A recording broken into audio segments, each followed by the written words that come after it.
Green, over the weekend, the Chinese president won a third term. What does this mean for U.S.-Chinese relations, and will they meet at the G20 as well? So I don't have any, to take your first question last, your last question first, sorry. Don't have any meetings or anything to preview to you at this time with the president or the president of China. But we, as we have said many times, we're not going to comment on internal party politics of the PRC. President Biden and our administration are focused on responsibly managing our competition with China while cooperating on areas where our and the world's interests align, which is important to us, from climate change to health security. We continue our efforts to keep lines of communication open, including at the leader level, as we have. We've had about 5 calls with President Xi, as we have announced to all of you in the past 20 months. As you've seen, President Biden has spoken to Xi, again, as I've said several times, and we believe it is important to keep those conversations ongoing, and we will continue to do that. As far as a meeting at the G20, don't have anything to share at this time. And just to follow up, today the U.S. Justice Department says 4 Chinese nationals, including 3 intelligence officials, are charged in a spy recruitment campaign. Is there any reaction from the White House to this? Again, DOJ has a standard process, as I've mentioned many times, for notification of law enforcement actions, and I can check to see if there's anything else that we can share for you at this moment with their announcement today, just moments ago. I would refer you to the Department of DOJ. Karine, back on the China meeting, I know you guys are still working through that and you don't want to weigh in on internal politics there, but can you say from your point of view, if this meeting is to occur, given what we've just seen play out in Beijing, what kind of goals do you have going into that, given that the Chinese leader seems to be doubling down on a lot of isolationist policies?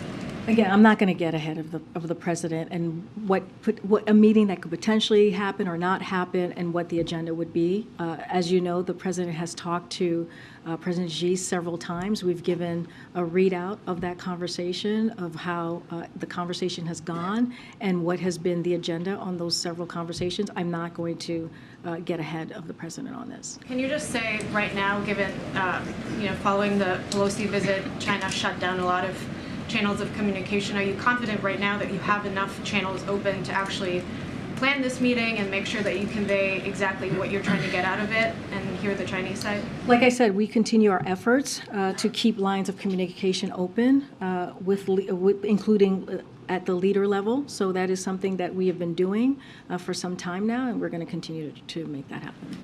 There's reporting out of Forbes that TikTok's China-based parent company, ByteDance, plan to use the TikTok app to track the physical location of specific Americans.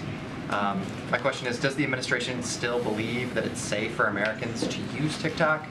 And does the White House believe that TikTok presents a security threat to upcoming elections, given that they are partnering with organizations like the Federal Voting Assistance Program to provide information about elections? So I'll say this, haven't seen those reportings, but I'll say this more broadly, that the president is concerned about the power large social media platforms have over our everyday lives, and has long argued that tech platforms must be held accountable for the harms that they cause. And so the president has been very consistent on that. And the president has long been a supporter of fundamental reforms to achieve that goal, including reforming Section 230. As you've heard us say many times, his stance on Section 230 is not new, and it's something he made clear on the campaign trail as one. This continues to be his position on that specific story. I can't comment from here.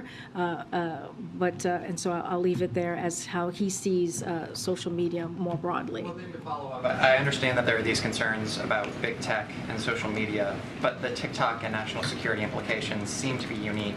And this isn't the first time that TikTok's ties to China have been scrutinized. I know the administration has made use of TikTok several times over the course of the last 2 years.